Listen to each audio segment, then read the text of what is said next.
Brad, hello. How are you? Good. How are you? Great. Laura Ginsberg. So Good nice to Laura. meet you. Yes. And is it Whole Shoe? Yes. Okay. You got it. I actually went to college with the Whole Shoe. That's how I Oh, really? was able to guess correctly. We're probably related. Did he go to Carleton? Yeah. Who was it? Jeff? Yeah, it's my older brother. Ladies and gentlemen, robots connecting us across worlds in Northfield, Minnesota. Jeff and I worked in interlibrary loan together Really? at Carleton College in Northfield, Minnesota. Here we are. That's hilarious. And now that I see you in person, yes, there is a striking resemblance. Wonderful. Well, great to see you. Please say hello for me. Will do. So you just came out of a really interesting panel session. Do you want to, for anybody who is live streaming, who was not able to be there, can you just talk a little bit about what you do and what you talked about today? Sure. So I work, I'm an assistant professor at the University of Minnesota. I co-direct the Wearable Technology Lab, and my specialty is in wearable actuation. So the talk that I gave was an overview on some of the technologies that we've developed to give you actuation on the body in a form factor that's invisible.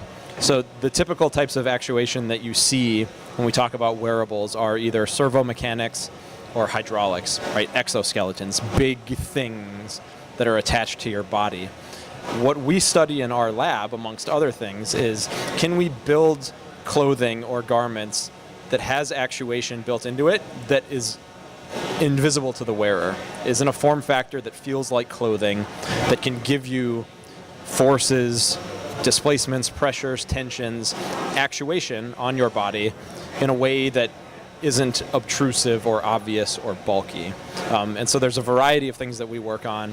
We're redesigning compression garments from the ground up. We're working with the Mayo Clinic on that project. We're working on compression clothing for people with autism, sensory processing disorder. My background is aerospace, so we work a lot with NASA in designing spacesuit components for astronauts. Basically, any scenario where you would want to be able to physically affect a person with a wearable system, but not have them wear a scaffold to do it, is what I like to study. Okay, well that's really fascinating. So when you're talking about compression then, is it something that, is it like a manually triggered function, or would it be something that's even smarter than that and activates in certain circumstances, or? Yeah, so the materials that we work with are temperature responsive, which means that either if you can heat them up through the environment, they will respond, Sure. or you can control them electrically, the same way a heater works. You run a current through it and they will heat up to the point that they'll respond in the way that you want. So yes, it's not, the goal here is that it's not manual at all. We make automatic systems that can be dynamic and controllable and can adapt to the situation without the person having to do anything directly. Okay, great. Now, and if I have this correct, your degree is in science, technology, and policy. One of them. That's one of my master's degrees. Excuse me. One of your many degrees. So with that one degree in mind, Yes.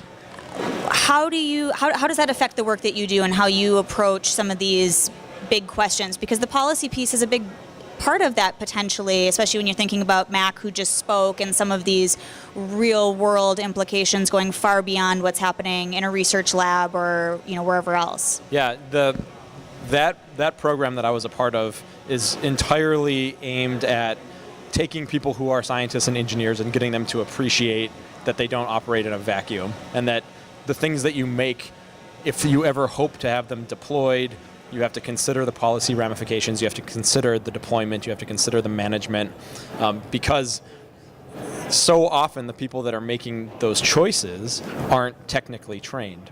So you have the engineers and scientists building stuff, and then you have non-technical people making the decisions of how they're used. And that just seems like a recipe for disaster, and it has been a recipe for disaster in a bunch of examples in the past. So we think about it, we're very cognizant of it. What's really hard for us is that we run into this problem where we have the ability to innovate in the medical space, amongst other spaces.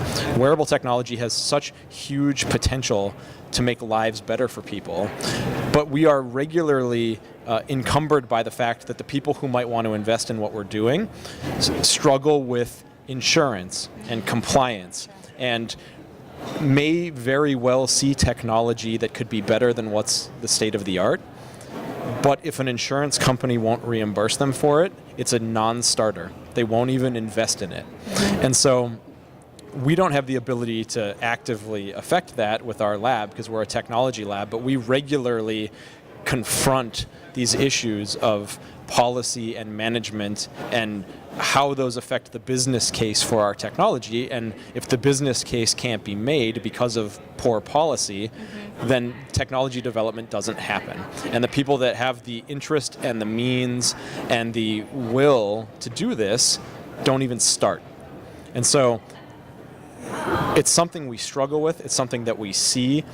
My role doesn't allow me to be an active advocate for it, other than pointing out the fact that we are hamstrung as developers and that there are technologies that end up on the shelf instead of in the field because policy inhibits their investment.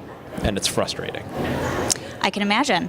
So, as you know, or as you may have just heard, we're moving right into a policy forum after this, understanding that you're not necessarily taking a position. Is there something that would kind of be on your wish list as far as what you're seeing on the front lines of some of the capabilities that are finding these hurdles in the policy realm? Is there something you can really kind of pinpoint that you think is a stumbling block? Yeah, in particular, if we're talking in the medical device space, insurance reimbursement is the end-all be-all.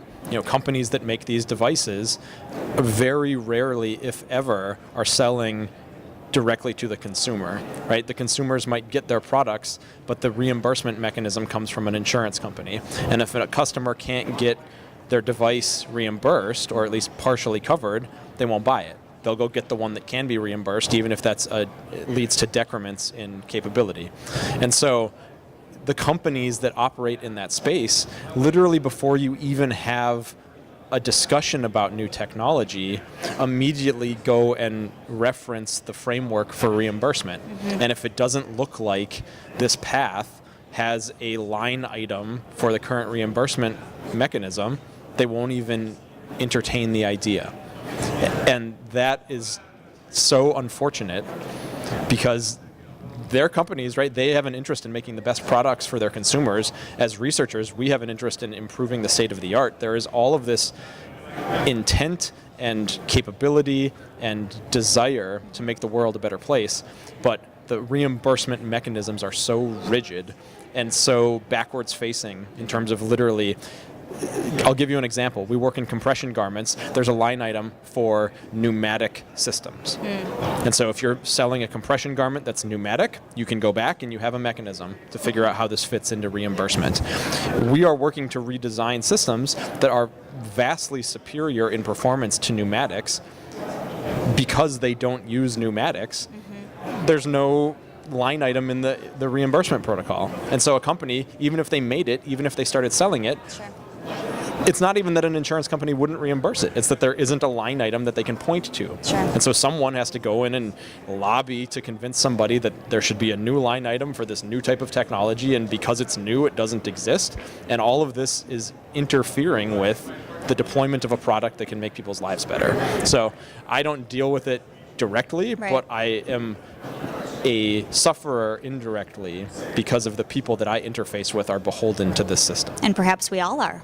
Yeah, and ultimately it's the customer that suffers because we could make their lives better, but the system doesn't allow us to deploy it. Well, that's a great example. It's a great, really practical, real-life example, which I think is exactly what we're trying to bring together here, is some of these ethereal ideas of what the future can look like with the fact that we are very much living in a structure that exists in the here and now. So thank you so much. It was really a pleasure to talk to you. Please say hi to your brother for me. Go Knights. Great. Thank you. Enjoy the rest of the conference. Thank you.